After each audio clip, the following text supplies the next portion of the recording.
झालतरून मुसम कर रही हूँ।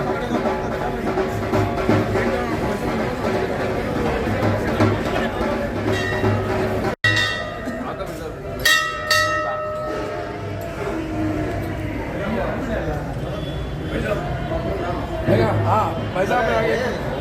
ओके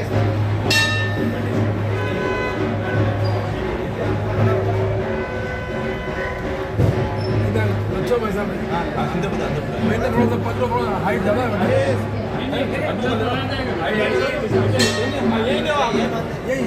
ये करवा दो देवं गौरी पुत्रमनायकं भक्तावासं सुमृतिमायु कामार्थसिद्धे प्रथमं वक्रतुण्डं जयकदन्तं द्वितीयकं तृतीयं कृष्णपिल्लाक्षं गजवक्त्रं चतुर्थं लम्बोदरं पञ्चमं च षष्ठमं विनिर्मयं च सप्तमं विघ्नराजेन्द्रं चतुम्रवर्णं तथाष्टमं नवमं भालचन्द्रं दशमं विनायकम् एकादशं गणपतिं द्वादशं पूजयामि द्वादशैतानि नामानि संध्यं य पठेन्नर न च विघ्नभयं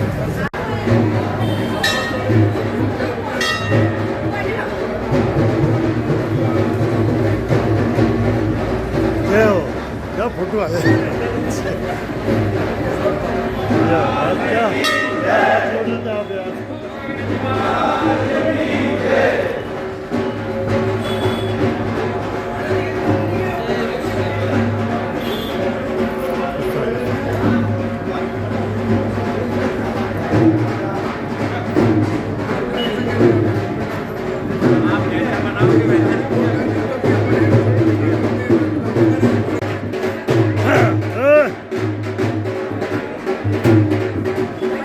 तबीयत कैसी है? तबीयत बहुत बढ़िया है। बढ़िया है? अच्छी है ना?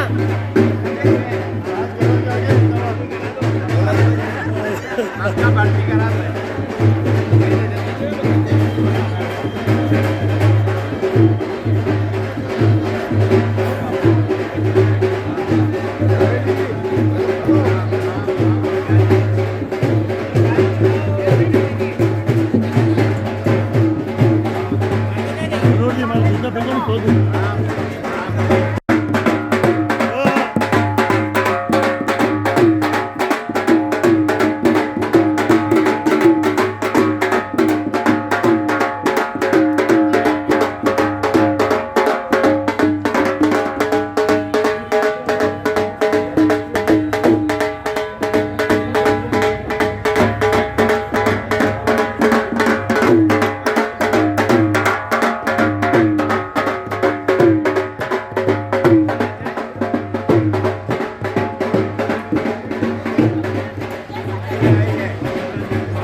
जय हो, आपकी जय हो यार। बोला गणेश जी की जय हो। सर युवा मोर्चा बहुत बहुत शुभकामनाएं, बहुत बहुत शुभकामनाएं। यशवंत जी भाई साहब को नमस्कार। नमस्कार नमस्कार।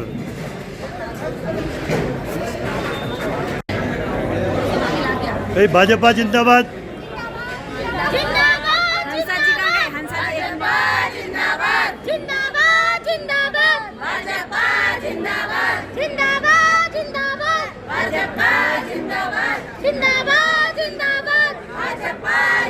वाह, महिला मोर्चा जिंदाबाद।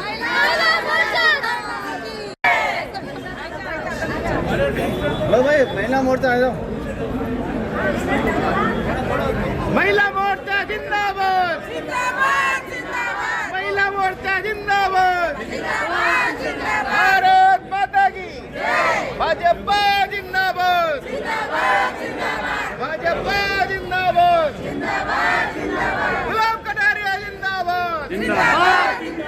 गुलाब कटारिया जिंदाबाद।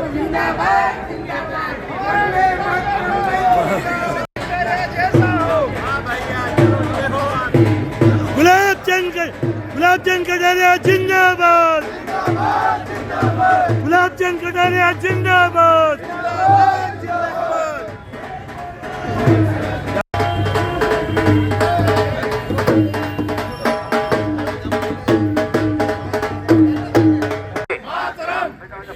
भ्रष्टाचारी सरकार से कौन लड़ेगा? हम लड़ेंगे, हम लड़ेंगे। भ्रष्टाचारी सरकार से कौन लड़ेगा? हम लड़ेंगे, हम लड़ेंगे। भ्रष्टाचारी सरकार से कौन लड़ेगा? हम लड़ेंगे, हम लड़ेंगे। जंगल राज से कौन लड़ेगा? हम लड़ेंगे, हम लड़ेंगे। जंगल राज से कौन लड़ेगा? हम लड़ेंगे, हम लड़ेंगे। जंगल राज से कौन लड़ेगा? हम लड़ेंगे, हम लड़ेंगे। भ्रष्टाचारी सरकार से कौन लड़ेगा? हम लड़ेंगे, हम लड़ेंगे। भ्रष्टाचारी सरकार से कौन लड़ेगा? हम लड़ेंगे, हम लड़ेंगे। भ्रष्टाचारी सरकार से कौन लड़ेगा? हम लड़ेंगे, हम लड़ेंगे। कुशासन सरकार से कौन लड़ेगा? चलोगे आप? हम पीछे पीछे आपके आ रहे हैं। 2 शब्द भाई साहब। चलो, जो व्हीकल पे बैठ के चलना है वो पैदल, जो पैदल चलना है वो पैदल। 2 शब्द भाई साहब। 2 शब्द। देखो, बोरा गणेश जी के दर्शन करके आप और मैं दोनों ही इस यात्रा के लिए आज 6 तारीख को रवाना हो रहे हैं। और अपने बोरा गणेश जी की ऐसी मान्यता है कि उदयपुर की स्थापना के साथ ही भगवान गणेश जी को इस पवित्र स्थान पर स्थापित किया ताकि वो हमारी रक्षा भी करता है, हमारी बुद्धि को भी ठीक रखेगा। और हमारी यात्रा का भी मतलब यही है, हम ईमानदारी से, सच्चाई से काम करें, अपने चरित्र को उज्जवल करें और जनता की समस्या के लिए हमेशा लड़ते रहें। मैं सोचता हूँ कि सरकार के 4 साल जो पूरे हुए हैं 17 तारीख को पूरे हो जाएंगे। और सरकार की जो सबसे बड़ा काम होता है वो जनता के द्वारा दिए हुए टैक्स के पैसे का मिलता है, उसको वो हर साल अपने बजट के द्वारा जनता पर खर्च करता है। राजस्थान का दुर्भाग्य रहा कि अब की बार की जो सरकार आई है वो एक तरह से बहुमत की भी नहीं है और अंतर्द्वंद की सरकार है। पार्टी भी आपस में लड़ रही है, बहुमत भी नहीं है। जो मिले हैं वो भी इस सरकार को और जनता को चूस रहे हैं। मुख्यमंत्री की मजबूरी यह है कि वो तो गद्दी पे बना रहना चाहता है और इस कारण से प्रशासन नाम की कोई चीज नहीं। केवल 4 साल में आप देखेंगे कि कितने एसपी कलेक्टर बदल गए, कितने आईएएस ऑफिसर बदल गए। हर डिपार्टमेंट का अधिकारी हर 3-4 महीने में बदल जाता है। वो अधिकारी भी मजबूर होकर कहता है मैं काम करूं तो क्या करूं, मैं एक काम को समझता हूं तब तक मेरे को दूसरा डिपार्टमेंट पकड़ा देते हैं और उसके कारण से एक अराजकता की स्थिति बन गई। ट्रांसफरों को एक उद्योग बना दिया इस सरकार ने। सिफारिश लगेगा तो भी एमएलए की सिफारिश से लगेगा, डॉक्टर लगेगा तो भी एमएलए की सिफारिश से लगेगा, मास्टर लगेगा तो भी एमएलए की सिफारिश से लगेगा, एसडीओ बनेगा तो भी सिफारिश से। एक तरह से सारा का सारा एक तरह से इन लोगों के इशारे पर चलने वाले लोग अभी नौकरी पर लगते हैं तो जनता का ध्यान क्यों रखेंगे? उनको लाने वाले आदमी को ही हाजिरी भरनी है। और मुझे ऐसा लगता है कि राजस्थान के मुख्यमंत्री जब शिक्षा विभाग के कार्यक्रम में बिरला ऑडिटोरियम में सारे शिक्षकों के बीच में पूछा था कि आप सब शिक्षकों को ट्रांसफर करने के पैसे तो नहीं देने पड़ते हैं, तो सारे एक साथ बोल पड़े कि हाँ देने पड़ते हैं। मुझे लगा कि कहीं मैंने बात अधूरी पूछ ली तो एक बार दोबारा वापस साफ करते हुए पूछा, क्या भैया आप लोग बताओ कि आपको ट्रांसफर कराने के लिए पैसा देना पड़ता है? कि सारे के सारे कुर्सियों पे खड़ा होकर के एक साथ बोले हाँ देना पड़ता है। मैं सोचता हूँ इससे ज्यादा भ्रष्टाचार का नमूना और किसी सरकार के सामने नहीं आया। और सरकार का मुखिया और उस मुखिया का जो शिक्षा मंत्री है वो पार्टी का अध्यक्ष है। जो पार्टी का अध्यक्ष जो इस पार्टी को चलाता है और उसके सारे शिक्षक कहते हैं हमको ट्रांसफर के पैसे देने पड़ते हैं, तो जब वो पैसे दे करके ट्रांसफर करेगा तो निश्चित रूप से विद्यालय तो भगवान भरोसे चलेंगे। और आज की तारीख में जो अराजकता की स्थिति आई है राजस्थान में, एक मंत्री दूसरे मंत्री को भ्रष्ट बता रहा है, एक मंत्री दूसरे के खिलाफ बगावत का बात कर रहा है, एक एमएलए सरकार के खिलाफ कुछ कह रहा है कि बोलेरो में बैठ के जाओगे। तो ऐसी सरकार जो बिल्कुल एक तरह से कमजोर सरकार है कि राजस्थान की जनता का काम का तो सवाल ही नहीं है ना। दुर्भाग्य रहा कि पहले दिन से ही 36 के आंकड़े ने सारे राजस्थान के ढांचे को चरमरा दिया और 4 साल बर्बाद हो गए उदयपुर के भी। उदयपुर के 4 बजट में जो घोषणा इन्होंने की, पहले बजट में इन्होंने 50 करोड़ रुपया यहाँ की ट्रैफिक व्यवस्था के लिए दिया, एक पैसा भी राज्य सरकार से नहीं मिला। ये जो 2 फ्लाईओवर जिसको सरकार गिना रही है, एक फ्लाईओवर कुमारों के भत्ते पर वो स्मार्ट सिटी के पैसे से मिला है। और दूसरा जो बन रहा है वो यूआईटी के बजट से बन रहा है। सरकार की एक फुट्टी गोड़ी नहीं है। सरकार ने दूसरे बजट में 251 करोड़ रुपया आपने को दिया था जसमंद से पानी ज्यादा लाने के लिए बड़ी लाइन डालेंगे, और वो आज दिन तक बड़ी लाइन का काम शुरू नहीं हुआ। केवल पाइप खरीद करके कमीशन का जो धंधा होता है वो पाइप ला करके तो सड़कों के किनारे डाल दिया। लेकिन अभी तक 20-21 का बजट, ये अगला बजट देगा, उसके बाद भी पूरा नहीं हुआ।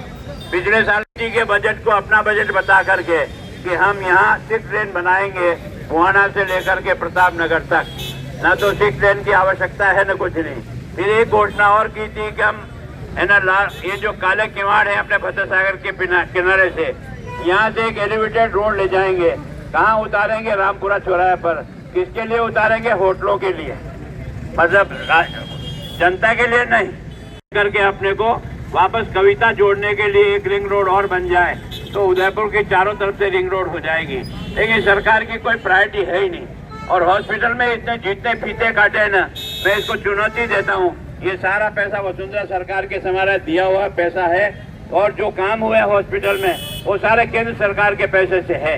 इनका एक नया पैसा भी उदयपुर के जनरल हॉस्पिटल में, जिसमें लगभग 350 करोड़ रुपया हमने दिया ताकि यहाँ पर सुपर स्पेशलिटी बने, सब प्रकार की एक तरह से बने, तो वास्तव में सरकार की नाकाबिलियत को जनता तक पहुँचाने के लिए, एक एक व्यक्ति को इस सरकार के भ्रष्टाचार को उजागर करने के लिए, इस जंगल राज में क्या हो रहा है ये बताने के लिए आप और हम सब भारतीय जनता पार्टी के 4 तारीख से लेकर 14 तारीख तक ये जन आक्रोश रैली हर विधानसभा में चल रही है। आज मेरे भी विधानसभा में मैं आपका प्रतिनिधि हूँ, आज मैं भी आपके बीच में हूँ। मेरे को दूसरी जगह भी लगाया, इससे कभी डूंगरपुर जाना, कभी बांसवाड़ा जाना, कल चित्तौड़ था, आज आपके बीच में हूँ। मैं जनता से भी निवेदन करता हूँ कि सरकार को जो पैसा आप अपने खून पसीने का टैक्स का देते हो उसका कम से कम इस हिसाब जरूर पूछो। और अब हिसाब 4 साल में ही पूछना पड़ेगा, क्योंकि 5वें साल में जो भी सरकार रहती है वो सब केवल वादे कर जाती है, करना न करना तो अगला जो आएगा वो रोएगा। मतलब इस सरकार ने जिस प्रकार का तमाशा किया है, इस तमाशे को समझना होगा, जनता तक पहुंचाना होगा। इसलिए अपनी यह यात्रा आज आपने इस प्रारंभ लेगी 3 दिन तक, आज इसका प्रारंभ है। 3 दिन तक यात्रा उसी आपके इस मंडल में चलेगी। आप सब कार्यकर्ता जो उस समय पे आए, जनता का भी और आपका बहुत बहुत धन्यवाद। जय भारत। भारत माता की जय। भारत माता की नहीं चलेगी, नहीं चलेगी, राज के दम पर गुंडागिरी नहीं चलेगी, नहीं चलेगी।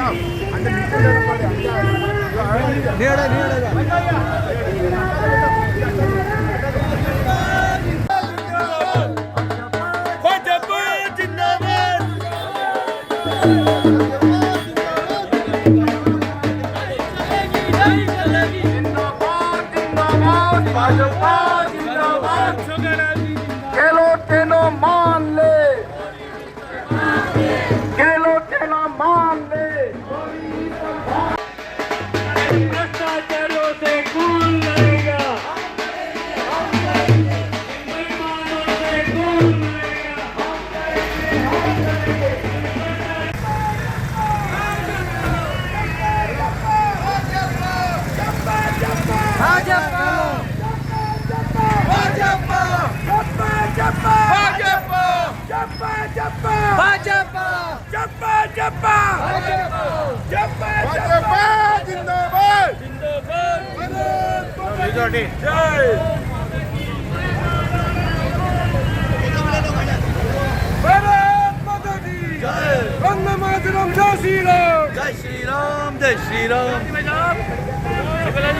जय हो, जय हो, भाजपा जिंदाबाद। अच्छा बोलो, मैंने घोड़ो पड़ गया।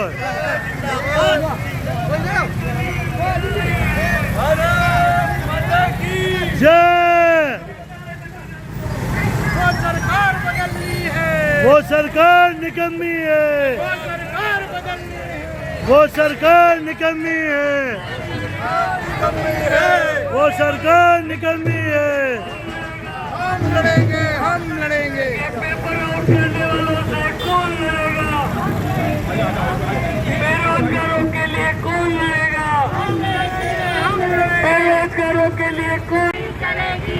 और धीरे चला जाओ। राज की तुम पर गुन्ने गाड़ी में पता लगे ना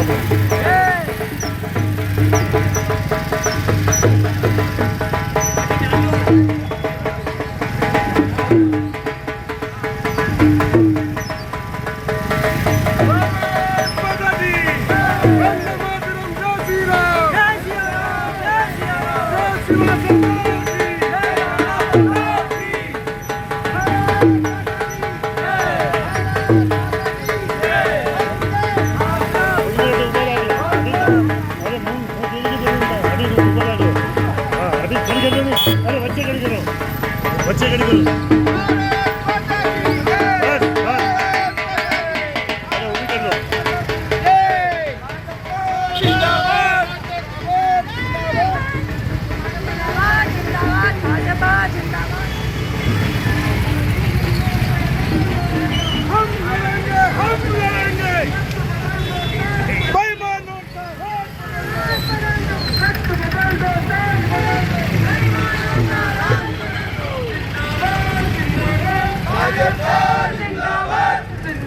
ओ धीरे धीरे चलो चलो।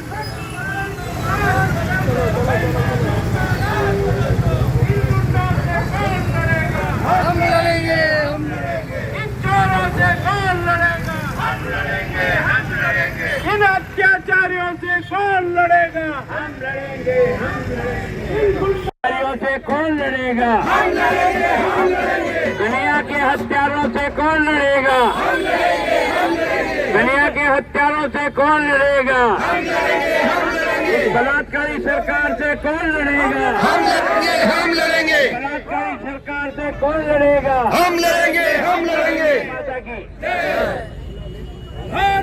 आज के भारत माता की, भारत माता की।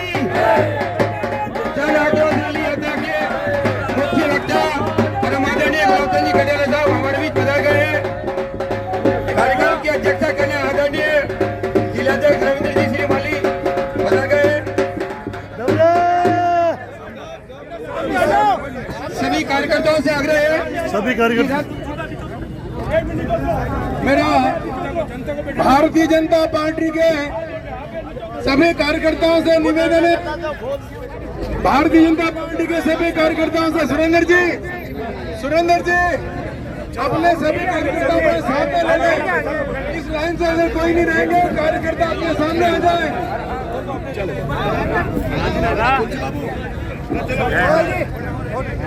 आज के हमारे कार्यक्रम के मुख्य वक्ता परम आदरणीय गुलाब जी साहब से निवेदन करूंगा कि मंच पर पधारे।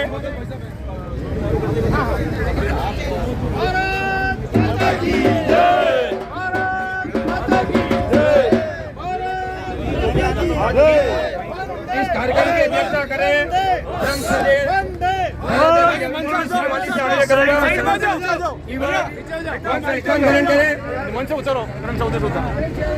जन आक्रोश रैली के संयोजक आदरणीय करण सिंह जी से आग्रह करूंगा स्थान ग्रहण करें। बाकी नीचे आ जाओ।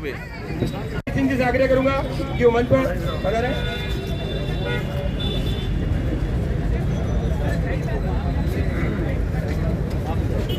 भारतीय जनता राणापट्टा मंडल के अध्यक्ष भाई जितेंद्र से आग्रह करूंगा तो वो अपना स्थान ग्रहण करें।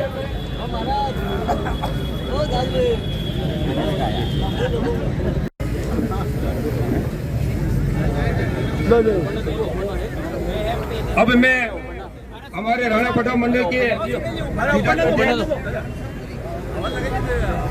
भाई जितेंद्र से आग्रह करूंगा कि अपने शब्दों से सबका स्वागत करेंगे। जिला अध्यक्ष रविंद्र जी भाई साहब व साथ ही महामंत्री जिले के महामंत्री गजपाल सिंह जी, संयोजक करण सिंह जी भाई साहब, सुशील जी और वार्ड के वरिष्ठ नागरिक शौकी साहब, प्रकाश जी फुलानी, नंदी भाई साहब, लक्ष्मी दीदी और सभी भारतीय जनता पार्टी के कार्यकर्ता बंधुओं और इस आज जनता के माध्यम से बीच में आए हैं कि इस सरकार द्वारा न तो युवाओं को रोजगार दिया गया है, न महिलाओं के प्रति अत्याचार जो आज चरम सीमा पर है। आज जितने केस 4 वर्ष में महिलाओं के ऊपर दर्ज हुए हैं, उसके ऊपर इस सरकार का कोई अंकुश नहीं है। यह सरकार राष्ट्र के प्रति इस सरकार का कोई समर्पण नहीं है, न तो इसका कोई अनुशासन है, न इसकी कोई। हम सबके प्रेरणा स्रोत और जिन्होंने राजस्थान की विधानसभा में सारे राजस्थान की समस्याओं को लेकर गहलोत सरकार की विफलताओं को भी सदन में उठाया है और जिनके मार्गदर्शन में यह छठा बोर्ड काम कर रहा है। भारतीय जनता पार्टी जंक्शन से लगाकर भारतीय जनता पार्टी तक संगठन को सींचने वाले कुशल शिल्पी प्रतिपक्ष नेता पूर्व गृह मंत्री आदरणीय गुलाब चंद जी कटारिया साहब, भारतीय जनता पार्टी के वरिष्ठ नेता, सहकारिता में जिन्होंने अपने कार्यों से सारे देश के अंदर एक पहचान बनाई, सहकारिता प्रकोष्ठ के प्रदेश संयोजक भाई प्रमोद जी सामर जी, मंच पर विराजमान भारतीय जनता पार्टी शहर जिला के यशस्वी महामंत्री भाई गजपाल सिंह जी और जिनके नेतृत्व में इस मंडल में अंदर बहुत सुंदर जो रचना की है जन आक्रोश यात्रा की, ऐसे हमारे बहुत ही यशस्वी मंडल अध्यक्ष भाई जितेंद्र जी मारू जी, संयोजक कर्ण सिंह जी सक्तावत जी, आदरणीय सह संयोजक सुशील जी जैन और हमारे बीच वर्षों से भारतीय जनता पार्टी को हमेशा समर्थन देकर एक वास्तव में गुरुद्वारा की जो आप सचिव हैं आदरणीय राजेंद्र सिंह जी सोखी साहब, भाई प्रकाश जी फुलानी जी, आदरणीय नंदी भाई साहब, बहन हमारी नगर निगम में पहले कार्यरत थी, वहां से सेवानिवृत्त हुए, लक्ष्मी जी, भाई मनोहर जी चौधरी जी, वेणीराम जी सालवी जी, हमारे युवा मोर्चा के मंडल अध्यक्ष भाई सुरेंद्र जी और देहात जिला के यशस्वी अध्यक्ष भाई दलित सिंह जी जाला साहब और जो आसम में है जिन्होंने 2 बार इस क्षेत्र से पार्षद का चुनाव लड़कर अपनी छाप छोड़ी है घर घर के अंदर। आज डब्बू दादा को जिस प्रकार से याद करते हैं कि वास्तव में काम करना हो जैसे हमारे यशस्वी पार्षद के माध्यम से भाई डब्बू भाई गजपाल जी स्वामी जी, पार्टी के सभी सम्मानित कार्यकर्ता बंधुओं पदाधिकारीगण, यहाँ विराजित इस क्षेत्र के सभी सम्मानित बंधुओं और बहनों और पधारे हुए सभी हमारे इस सभा के अंदर उपस्थित जन समुदाय, मैं सबसे पहले तो शहर जिला की ओर से आदरणीय कटारिया साहब का और सम्मानित मंच का हार्दिक स्वागत करता हूँ, अभिनंदन करता हूँ और यहाँ बैठी हुई विशाल यहाँ के हमारे जो जितने भी सभी लोग हैं उन सभी का भी मैं हार्दिक स्वागत अभिनंदन करता हूँ। जन आक्रोश यात्रा का आगाज बोहरा गणेश जी से उनका आशीर्वाद लेकर कटारिया साहब ने वास्तव में एक बहुत ही रैली के रूप में प्रारंभ किया, बोहरा गणेश जी का आशीर्वाद लिया है और आज ये पहली सभा हमारे प्रतापनगर के प्रांगण में है जहाँ पर इस क्षेत्र के सभी व्यापारी बंधु भी यहाँ पर आए। मैं व्यापारी बंधु आपका बहुत धन्यवाद करना चाहता हूँ कि आज आपने अपना व्यवसाय छोड़कर वास्तव में कटारिया साहब के सम्मान में और जन आक्रोश यात्रा को लेकर वास्तव में निगम सरकार ने 4 साल के जो काले कारनामे उन काले कारनामों को लेकर आपने अपनी उपस्थिति दर्ज कराई है कि हम सभी लोग इस कुशासन करने वाली सरकार के हम खिलाफ हैं। महिलाओं के अत्याचार के अंदर अगर राजस्थान का नंबर 1 आता है, बहुत सारे राजस्थान वासियों का माथा सर से झुक जाता है जब महिलाओं की सुरक्षा सही है। जहां पर जिस प्रकार से दलितों के साथ व्यवहार किया जा रहा है, SC वर्ग के लोगों को जिंदा जलाया जा रहा है, कि हमारा वार्ड नंबर 44 के हम कार्यकर्ता हैं। इसमें कोई दो राय नहीं है कि हमारे वार्ड नंबर 44 के कार्यकर्ता बड़े आदर्श वार्ड वाले हैं और हमारा राणा प्रताप मंडल हमेशा भारतीय जनता पार्टी का गढ़ रहा है, हमेशा गढ़ रहा है, आगे भी रहेगा। मैं इससे ज्यादा नहीं बात करते, ये कहूंगा कि कांग्रेस सरकार का जो है एक्सपायरी डेट आ चुकी है, उनका जाना तय है, इसमें कोई दो राय नहीं है, इसमें कोई दो राय नहीं है। अभी हमारा भारतीय जनता पार्टी का ही समय है, आने वाला समय। सबसे बड़ी तो हमारी खुशी की बात है, हमारे किस्मत वाले कि हमारे यशस्वी प्रधानमंत्री देश के नरेंद्र मोदी जैसे महापुरुष हमको मिला है। ऐसे महापुरुष बहुत कम पैदा होते हैं, हम बड़े किस्मत वाले हैं कि ऐसे हमारे महापुरुष हमारे भारतीय जनता पार्टी के हमारे देश के प्रधानमंत्री हैं। मैं आज आपसे ये निवेदन करूंगा, आने वाला समय भारतीय जनता पार्टी का है और हमारा पूरा आक्रोश रहेगा उनके खिलाफ पूरा, और आने वाला समय भारतीय जनता पार्टी पुरजोर तरीके से वापस सरकार बनाएगी, यही हम आपसे निवेदन है। जितने भी है सब जने अपने हाथ खड़े करो, मोबाइल बताओ ऊपर सब, सभी जने अपने मोबाइल ऊपर बताइए और मैं नंबर बोल रहा हूँ वो डायल करो, सब जने डायल करो, मैं नंबर बता रहा हूँ 81 8, मैं वापस बोल रहा हूँ 8 1 4 0 2 0 0 2 0 0, वापस बोल रहा हूं मैं, अबे 8 1 4 0 2 0 0 2 0 0, इस पे आपको सब डायल करो, मिस कॉल करना है, बस डायल करिए सभी। देश के इतिहास में एक स्वर्णिम दिन था। आज अगर हम सबको स्मरण हो, 6 दिसंबर 1992 हमने हमारे माथे पर जो एक कलंक लगा हुआ था और उस कलंक को हमारे बहादुर नौजवान कार्यकर्ताओं ने सदा के लिए समाप्त किया और उनकी स्मृति में जो उस आंदोलन में शहीद हुए, मैं एक बार नारा दूंगा, आप कहेंगे अमर रहे अमर रहे अयोध्या के बलिदानी शहीद, अयोध्या के बलिदानी शहीद। 6 दिसंबर 92 हमने उस कलंक को मिटाया। उसके बाद की यात्रा और आज का बढ़ता हुआ चरण हम सबको आदरणीय गुलाब भाई साहब कहेंगे, क्योंकि वह भी एक यात्रा थी। जो लोग कहते हैं यात्रा से क्या होता है, उस यात्रा का चमत्कार क्या हो रहा है वो आपको पता लगेगा। इस देश में 2 यात्राएं पार्टी ने पूर्व में भी अच्छी निकाली। एक यात्रा अयोध्या के लिए निकाली थी, उसका परिणाम आज हम देख रहे हैं। एक यात्रा कश्मीर के लिए निकली थी माननीय मुरली मनोहर जी जोशी के नेतृत्व में, और 70 साल का कलंक 5 अगस्त 2019 को एक हस्ताक्षर में धारा 370 समाप्त करके सदा का कलंक मिटाया। इसलिए जन्म है आप सबका आक्रोश का मतलब गुस्सा इस सरकार के खिलाफ। वास्तव में राजस्थान की जनता को गुस्सा है और उस गुस्से को प्रकट करने के लिए हम लोग आपके साथ सड़क पे आए हैं। अगर आपको हमारी बात सच लगती है तो आपको भी हमारे साथ जुड़ना चाहिए।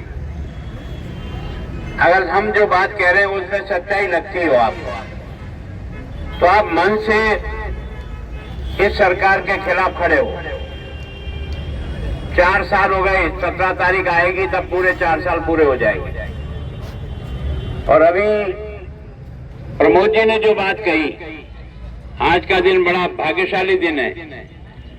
आज वही 6 दिसंबर है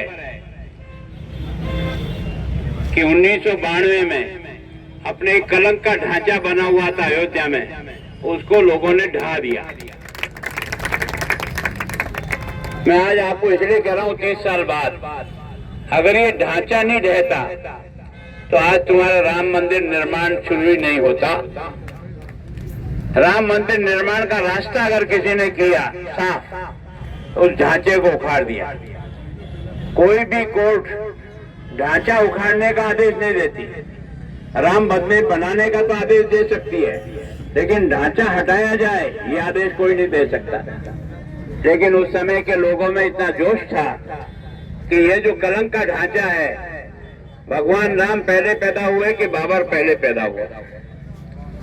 बाबर यहाँ एक आतंकवादी के रूप में आया था और उसने हमारे भगवान के मंदिर को तोड़कर उसके स्थान पर ये ढांचा खड़ा कर दिया। इस कलंक को मिटाने के लिए हिंदुस्तान के लाखों लोगों ने बलिदान दिया, लेकिन उनको सफलता नहीं मिली। लेकिन ये जो अभियान चला, अडवाणी जी चले थे सोमनाथ से, कहाँ जाएंगे? अयोध्या जाएंगे। और आप और हम सब लोग भी यहाँ रेलवे स्टेशन पे चले थे, सौगंध राम की खाते हैं, मंदिर यहीं बनाएंगे। अपन सबने उस अभियान को शुरू किया ना। पहली बार का जो अभियान हुआ था उसमें गोलियां चली थी मुलायम सिंह के समय, कई लोग मौत के घाट उतरे। उसमें कोठारी बंधु भी थे जो राजस्थान के 2 बच्चे और एक अरोड़ा जी, डॉक्टर अरोड़ा, 3 बलिदान हमारे यहाँ से हुए, बाकी और जगह। आज वही दिन है, आज का वो शुभ दिन है कि वास्तव में आज अयोध्या में भगवान राम का मंदिर जो बन रहा है, प्रधानमंत्री ने जिसको शुरू किया है, उसका श्रेय किसी को जाता है तो आज के ढांचा ढहाने वाले उन सब लोगों को जाता है जिन्होंने इसको जमीन पर डबेरोट कर दिया और भगवान का राम का मंदिर बन रहा है। मैं आपको कह रहा हूं कि सरकार के खिलाफ हमारा गुस्सा क्यों है? सरकार को बने हुए 4 साल हो गए। सरकार को बनाने वाले लोग जनता ही है। हमारे यहाँ सरकार कौन बनाता है? आप बनाते हो। वोट की पेटी से जिसको जिताते हो, जिसका बहुमत आता है, वो सरकार बनाता है। जो चुनाव हार जाता है वो विपक्ष में बैठता है। हमको वोट कम दिया आपने, कांग्रेस को ज्यादा वोट दिए, उनकी सरकार बन गई। कोई बात नहीं, बन गई तो बन गई। लेकिन बनने के बाद काम तो करे। बनने के बाद सरकार अगर काम नहीं करती है तो सरकार का विरोध करना आपका मेरा धर्म है कि नहीं है? और ये जो 4 साल तक सरकार का जो खजाना दिया वो किसके है? न तो गहलोत साहब के काका जी का, न गुलाब चंद जी का है। खजाना किसका है? ये मालिक तेरा है। ये जनता है ना जो टैक्स का पैसा देती है ना, वही टैक्स का पैसा इकट्ठा होकर के दिल्ली का खजाना भी बनता है और वही जयपुर का खजाना बनता है। जनता आप बनाते हो। और जब आपका खजाने का पैसा हम जब बजट पास करते हैं, उस बजट में इस खजाने को खर्च करते हैं ताकि राजस्थान शांति से चले, अच्छा चले, तरक्की करे, गरीब आदमी की मदद मिले, लोगों को रोजगार मिले, एक तरह से अच्छी तरह से राज चलता रहे। इसीलिए सरकार बनाई थी ना। अब लोग कहते हैं ये 4 साल बाद आपने ये रैली क्यों निकाली? क्योंकि इसलिए निकाली कि जो 5वां साल का बजट आएगा वो तो झूठ का बजट होता है। कारण क्या है कि सब सरकारें कहती है ये भी हम बना देंगे, ये भी हम बना देंगे, ये भी हम बना देंगे। ये भी बनाना तुम्हारे हाथ में थोड़ी, जो आएगी अगली सरकार को बनाएगी। तुम चक्कर देने का धंधा कर रहे हो। अगर तुम्हें कुछ बनाना था, तुम्हें कुछ करना था तो 4 साल में कर लेना था ना। 4 साल में तुम कुछ कर नहीं पाए। इसके कारण से जनता के मन में एक नाराजगी है, गुस्सा है, विरोध है। इसको विरोध को प्रकट करने के लिए भारतीय जनता पार्टी ने 200 विधानसभा है राजस्थान में, ऐसे 200 रथ बनाए और हर विधानसभा में इस रथ को रवाना किया कि जाओ जनता के बीच में जाकर के हकीकत बताओ कि वास्तव में राजस्थान की गहलोत सरकार काम कर रही है या बिल्कुल की बिल्कुल केवल और केवल लूटखोरी का धंधा कर रही है। इसको जाकर जनता के सामने रखो। और इसीलिए हमारे यहाँ भी आपने देखा होगा 3 तारीख को हमने जिले से रथ दिया, 4 तारीख से ये सब विधानसभा में रथ चालू हुए। आज ये आपके इस मंडल में राणा प्रताप मंडल है, इसमें निकला है। अभी प्रकाश जी ने अपनी बात की, अभी राजेंद्र जी, सरदार जी, आप जो हमारे साथ घूमते हो तो मुझे बहुत आश्चर्य और खुश होता है कि इस उम्र में भी आदमी पार्टी का एक साधारण कार्यकर्ता बनकर के आप और मेरे साथ घूमता है। वास्तव में इस वार्ड की बड़ी विशेषता है। अब मैं आपसे जो कहना चाहता हूँ, इस सरकार के आने के बाद आप लोगों ने देखा ना महिला अत्याचार का मतलब बाकी बातें छोड़ो और भी, लेकिन बलात्कार जो हुए हैं वो बलात्कार आपको और मेरे को हिला देते हैं। आपने और मैंने भी बलात्कार तो सुना होगा, और 2.5 साल का बच्ची का बलात्कार नहीं सुना होगा। 2.5 साल की बच्ची समझती है क्या होता है।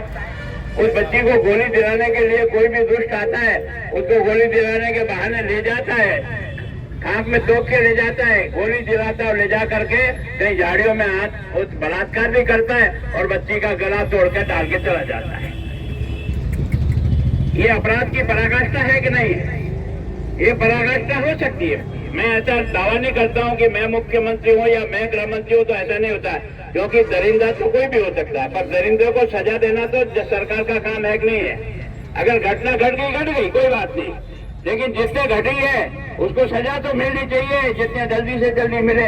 उसमें भी अगर 4 साल लग जाए तो उस बच्ची को और उस बच्ची की घटना को सुनने वाले लोगों को कितनी तकलीफ होगी। और इसके लिए हमारे यहाँ 5 ट्रैक बनी हुई है, कोर्टें बनी हुई है। जैसे जैसे अयोध्या का फैसला किया और आज जो राम जी का मंदिर बन रहा है, फैसला हमने नहीं किया है, फैसला तो कोर्ट ने किया है, जजों ने किया है, जजों की बेंच ने किया, हमने नहीं किया। उनके सबके कागज देखे किए, लेकिन 40 दिन तक लगातार राम मंदिर की सुनवाई हुई कोर्ट में, 40 दिन तक, और 40 दिन के बाद फैसला हुआ।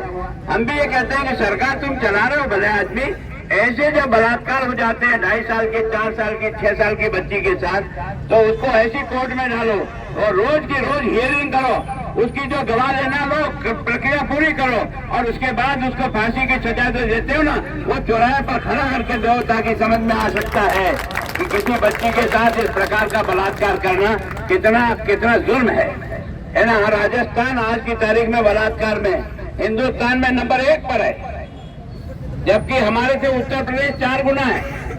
हमसे आबादी में और कई राज्य हैं जो बड़े हैं, लेकिन हमारा राज्य छोटा होते भी हम सबसे ज्यादा बलात्कारी राज्य के रूप में 2 साल से हमारी गिनती हो रही है। तो आपको गुस्सा आना चाहिए कि नहीं आना चाहिए? आना चाहिए ना। अगर हमारा नंबर जो 4थे नंबर पे था वो आज हम पहले नंबर पे आ गए, तो आखिर ये सरकार की कमाई है या सरकार की मूर्खता है? समय पर इसको कंट्रोल नहीं किया, इसके कारण से। एक और घटना बताता हूँ आपको सुनकर हैरानियत होगी। इसलिए सरकार के खिलाफ हमारा गुस्सा है। आपने देखा होगा ये अलवर में थाना गाजी है, अलवर में थाना गाजी एक विधानसभा है। ये थाना गाजी का प्रकरण कब हुआ था? विधानसभा में इनकी सरकार बन गई और लोकसभा का चुनाव चल रहा था मई के महीने में। एक पति पत्नी दोनों जा रहे थे रास्ते से, पति पत्नी दोनों साथ जा रहे थे। 4-5 गुंडे आए और उस महिला को उठा लिया और उसको अपने साथ ले जाने लगा। पति भी साथ हो गया और पति के सामने उस महिला से गैंगरेप हुआ। 5 लोगों ने गैंगरेप किया, एक तो नहीं। और आप और मैं भी खड़ा, और मेरी पत्नी, अगर मैं मान लो यहाँ से कोई बेड़वास जा रही हूँ और मेरे रास्ते में कोई भी गुंडे आकर के मेरी पत्नी को उठा ले जाए और मेरी मौजूदगी में मेरी पत्नी के साथ बलात्कार करे, इससे ज्यादा जघन्य अपराध क्या होगा? अपराध हो गया, यहाँ तक भी समझ में आता है। लेकिन उसका पति FIR दर्ज करने के लिए SP ऑफिस में गया, SP ऑफिस में उस कागज को पटक दिया, उसकी FIR दर्ज नहीं हुई। FIR कब दर्ज हुई? जब लोकसभा के वोट पढ़ करके 5 बजे पेटी बंद हो गई, उसके बाद FIR दर्ज हुई। इसका मतलब तुम्हारा दृष्टिकोण समझ में आ गया कि नहीं? तुम्हें लगा कि पहले दर्ज हो जाएगा तो लोग हमारे खिलाफ होकर वोट नहीं देंगे, तुमने उसको छिपाया रखा और उसके बाद उसको मुकदमा दर्ज किया। आप लोगों को थोड़ा सा ध्यान, ये कन्हैया की हत्या हुई है उदयपुर में, आपका दिमाग है कि नहीं ठिकाने?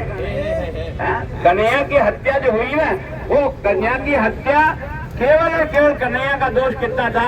जैसे मान लो आपको कोई किसी ने मैसेज डाला और गलती से आपने वो मैसेज फॉरवर्ड करके आगे भेज दिया। अबे न तो उससे समझ में आया होगा, न कुछ नहीं होगा। कई बार गलती से बटन दब जाता है, आगे फॉरवर्ड हो जाता है, और जैसे ही फॉरवर्ड हुआ उसको थ्रेटनिंग मिली कि तुमने हमारे इनका अपमान किया है, इससे तेरा सर जुदा होगा, सर तेरा कलम होगा। ये मैसेज था। उसने ले जाकर के थाना उदयपुर की धान मंडी में बताया कि मेरे को ये मैसेज आया है कि मेरा सर कलम होगा। तो पुलिस को होश आना चाहिए कि नहीं आना चाहिए? उस आदमी का पता करना चाहिए था। पुलिस ने पता भी कर लिया, पता करके उस आदमी को भी पकड़ लिया है, और पकड़ लाने के बाद थाने में दोनों को बिठा के समझौता कराया है ना। उसको जेल भेजना तो दूर रहा, जिसने सर कलम करने की बात कही जो, और उसका समझौता करा के रवाना कर दिया। उसके बाद दोबारा थ्रेटनिंग की उसने कि भले वहां समझौता से मैं करा दिया, लेकिन मैं तेरा सर कलम करके बिना रहूंगा नहीं। और आपने देखा वो दुकान पे नहीं गया, दर्जी का काम करता था, 4 दिन तक दुकान नहीं खोली उसने, 4 दिन तक।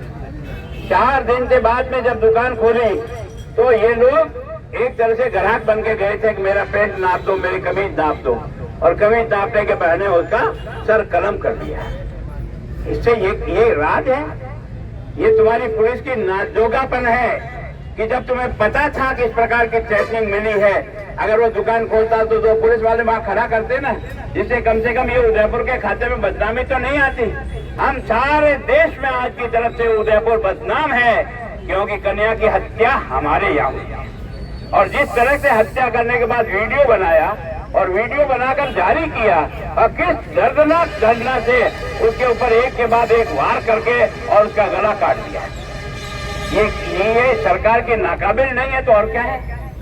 ये सरकार की ये बातें ना, आपने देखा होगा कि आपने ये जो भीलवाड़ा में देखा होगा, एक भीलवाड़ा में अशोक का मर्डर हुआ बाजार के बीच में। जैसे अपन यहाँ बैठे हैं ना, कोई 5-7 गुंडे आए और अपने में से किसी को एक को पकड़ के गोली मार दे, वैसी गोली मारी। सौभाग्य से उसका भाई साथ था, जब अपने भाई का गोली मारी तो वो स्वयं साथ था। उस भाई ने जाकर रिपोर्ट लिखाई कि कौन कौन लोगों ने गोली मारी, कौन आए थे, क्योंकि वो गांव का ही था, वहीं का था, मोहल्ले का था, वो सबको पहचानता था। तो उसे जाकर के रिपोर्ट लिखाई, लेकिन सरकार के दबाव में आपने देखा होगा FIR में मैंने तो नाम उसके भाई का बताया, उसने कोई एक दूसरा ही नाम लिखा दिया। जो नाम मैंने लिखा है वो हटा दिया, ताकि क्या होगा, जेल जाएगा तो ये छोड़ा जाएगा जिसने मर्डर नहीं किया है। मर्डर करने वाला तो FIR से बाहर निकाल दिया, तो जब सजा मिलेगी भी सही तो जांच होगी तो उसका पता लगेगा कि ये तो वापड़ावा था ही नहीं, इतना तो हत्या की नहीं, तो बरी हो जाएगा। ये जिस राज्य में होता हो उस राज्य के खिलाफ आपका मन है कि नहीं? अगर राज्य इस प्रकार की FIR में नाम बदल दे तो उसको समझना पड़ेगा। आपने देखा होगा रतन सोनी की हत्या हुई थी चित्तौड़ में, रतन सोनी की हत्या हुई चित्तौड़ में, है ना, ऐसी तरह से गला काट दिया गया। और आपने देखा होगा जब हमारे रामनवमी का जुलूस निकलता है तो धारा 144 लग जाती है ना, हमारी रामनवमी का जुलूस निकलेगा तो धारा 144 लग करके हमारी यात्रा को रोक देंगे। और ये जो PFI का पुलिस, ये जो फ्रंट है आपका इन मुसलमानों का PFI, तो उसके लिए कोटा में परमिशन दी है जो आतंकवादी है, और अभी हिंदुस्तान के सरकार ने उस पर 5 साल के लिए रोक लगा करके उसको बैन कर दिया। उसको तो तुम परमिशन देते हो और हमारा को तुम रोकते हो, तो आखिर जलन तो होगी यार मन में। अगर तुम न्याय करते हो तो सबके साथ एक सा करो, लेकिन तो हमारा कार्यक्रम को तो तुम पाबंद करने का कोशिश करते हो। आपको आश्चर्य होगा जयपुर में एक महिला अध्यापिका को जिंदा जला दिया यार, जिंदा जला दिया। ये अपराध नहीं है तो और क्या है? इसी तरह से आपने देखा होगा दौसा में एक महिला गाड़ी में जाने के लिए बैठी थी कि चलो कोई सवारी मिले तो वो अपने घर चली जाए, उसको लोगों ने अपनी जीप में बैठा लिया और बलात्कार करके कुएं में डाल दिया।